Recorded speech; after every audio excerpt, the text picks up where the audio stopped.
Panoorin natin ito mga idol. Pinoy pinabagsak ng Hapones na unahan, akala nila tapos na. Nagulat sila gumanti ang Pinoy, Japanese champion bulagta. Lagi niyong sundan, huwag magpapahuli. Pag-usapan ni bakbakan. Sa kabila ng pagbagsak ng mga nangungunang boksingerong Pinoy sa pagdayo nito sa Japan.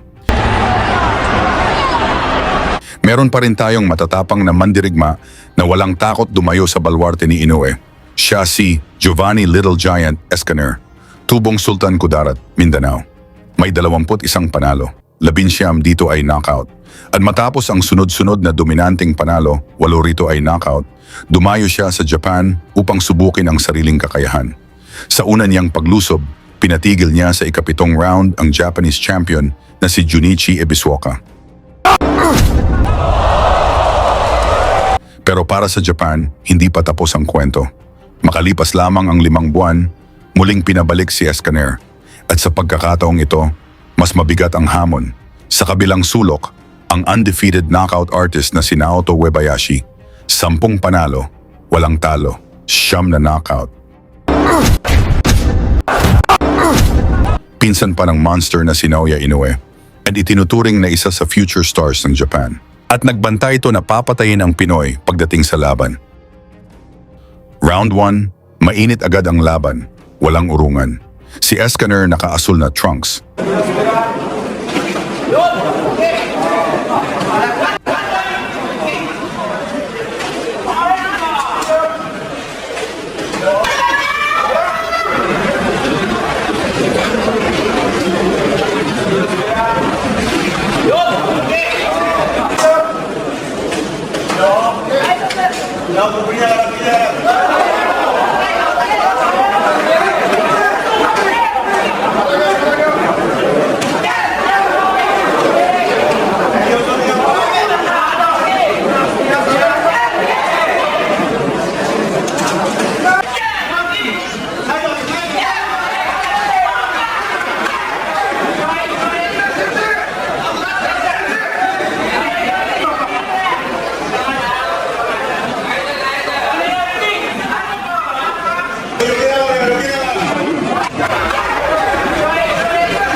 Habang malakas ang sigawan ng hometown crowd, biglang tumama ang kombinasyon ni Uebayashi.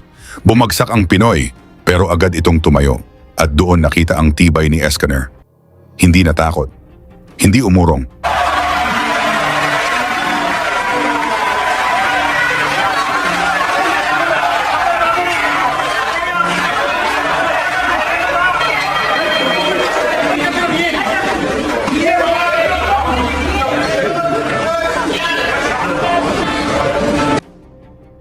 Round 2. Dito nagbago ang takbo ng laban.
Mula sa mainit na palitan ng suntok, isang solidong kaliwa ang naipatama ni Escaner, bagsak ang Japanese champion Ngunit nakatayo pa ito at lumaban. Biglang natahimik ang arena, hindi makapaniwala ang crowd. Mula roon, lalo pang lumakas ang kumpiyansa ng Pinoy fighter.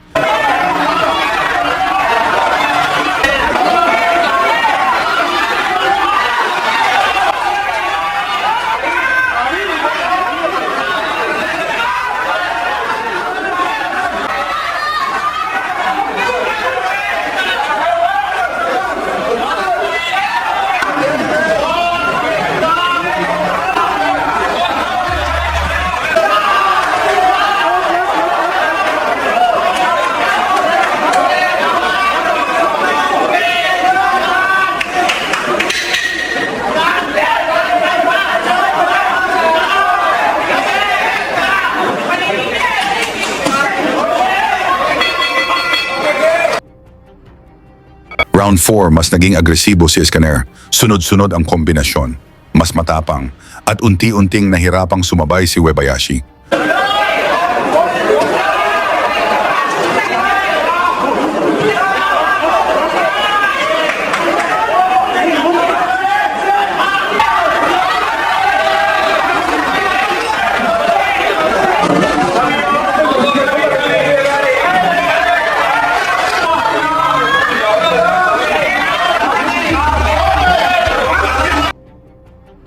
Round 6, grabe na ang aksyon.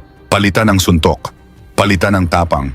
Pero habang tumatagal, mas lumalamang ang lakas ni Escaner.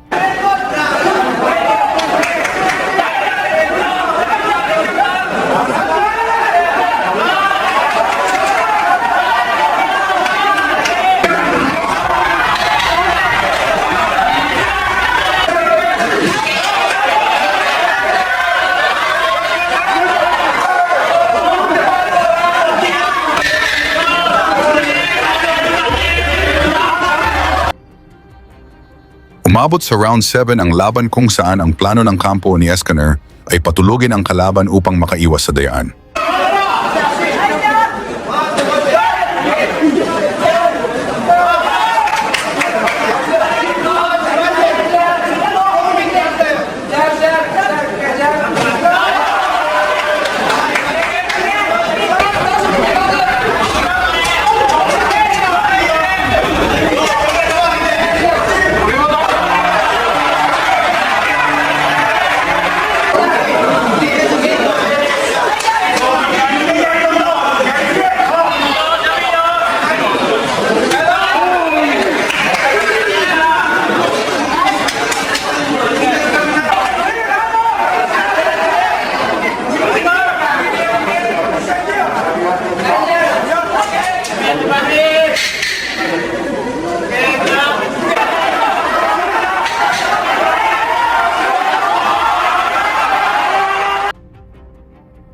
Final round, ibinuhos ng Pinoy ang lahat.